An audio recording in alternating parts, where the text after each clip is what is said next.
So I want to ask you a question about that PSA subwoofer, man. I want to know about that PSA sub. Why are you so hard on PSA? There's a pandemic. There's a pandemic in our community where you can't say anything negative about a product because people get butt hurt. Okay. Meanwhile, you go on YouTube and you watch Throttle House. You watch all these different YouTubers do reviews of cars. They'll tell you how ugly a BMW is. They want to beat it with a stick. Nobody gives them hate. Okay. But if you say something, oh my God, the subwoofer bottomed out. Oh, you're a hater. You're the worst guy ever. You must have an agenda. You must be done.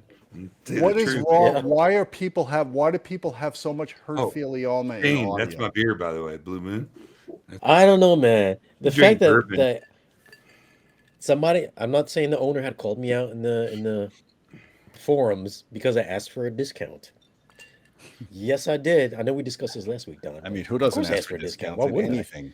I mean, Gene Delastallstein, he always asks for discounts on everything. I mean, Don tries to get everything for free. So, I mean, everybody has their thing. Lightning's going to strike in 3, 2. Don's always wondering when the next amp is coming in. I watched your video of PSA and I thought you did a very professional job. It was a very good job. It was a great video. Like Don was saying before, it's a $2,200 sub. It's not going to split the waters, dude. It's not going to. It's a $2,200 21-inch sub. I mean, that is a realm. Remember when 85-inch TVs were exponentially more expensive? We're in a market where when you go from 18 to 21, it usually gets, fairly expensive, depending on the driver that they use in it. So I mean, that's a deal. I'm sure it's kick-ass. I'm sure if somebody had a pair of those, they wouldn't be lacking for bass. Well, the thing about that sub, from what I saw, is it's pretty limited in excursion, right? It has maybe a 15 millimeter X Max. It doesn't have a real surround on it. It has an accordion. It's like a pro driver that you use in karaoke. It's for producing loud sound. It's not meant for going really deep. It is what it is. You can't make something that it's not. So I mean, it's like the guys that get on saying, "Well, why buy a Perlisten sub when you could buy 4 monoprice subs for the same price?" Well, I mean, monoprice subs are great subs; they have a lot of output, but the quality of the bass you're getting out of the Perlisten is next level. I mean, you can buy 2 Corvettes for the price of a good Porsche. But Gene, they're made by the same guy. Yeah, they're made by the same guy. Oh yeah, you don't need to buy Perlisten speakers. You could just buy monoprice speakers and use EQ. Okay. Yeah. No, you can't. Look, a lot of the products that Monoprice sells that are value oriented are actually pretty decent. But let me clarify one other thing too, as well. Gene, before I posted that review, months before that, did I confide in you? Say, Gene, why does this subwoofer sound like shit? Yeah, you did. Yep. Oh, okay. All right. Well, so let's get that out of the way. And but I don't want to Patreon. I don't want to rag on the product like it's not a good product. Look, I would like to measure it. I think we've tried in the past to do some stuff with PSA, but it seemed like they were afraid to have their product subjected to our test procedure. And there's only a handful of people, not even.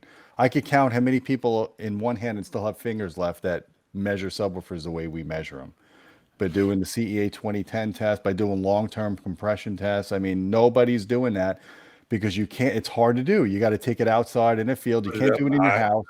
You can't do it with a microphone in your room and do some type of bullshit compensation because it doesn't work. You can't do max SPL testing in a bedroom. I'm sorry for all the Tel fans out there. You just can't do it.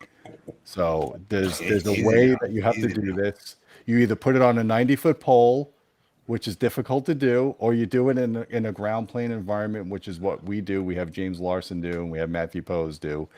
And there's a lot of effort into doing these kind of subwoofer testing, and they should not be trivialized. Yeah. As far as me airing out my money problems, just because I bring up Patreon, Gene has a Patreon. Does he have money problems? I do. Most of the YouTubers have Patreon. Yep. Well, obviously, I have a Patreon too. We both have Patreon. Wardrobe problem. Don is so jealous of the fact that I have more than one shirt. Yeah. I'm pretty jealous of that shirt. Listen, if you guys want to support our Patreon to buy Gene some shirts, sign up for our Patreon. I got more shirts than I could deal with. I just gravitate towards a certain amount of shirts that I feel comfortable wearing. I love wearing a shirt like this, man. From the 90s. Hollister, hello. This is hip and trendy, unlike Haven Smart. Let me wear a Haven You're Smart. pretty. I'm You're on pretty, camera. Let me wear my branded You're pretty shirt. trendy. You're pretty trendy. But bitch, you're lucky I'm here. That's my ass. Yeah, the cross color shirt on. I mean, come on, dude. Okay, let's all right, enough of the What are you, PSP the last here. member? We know it's a good sub for $2,200. It's just not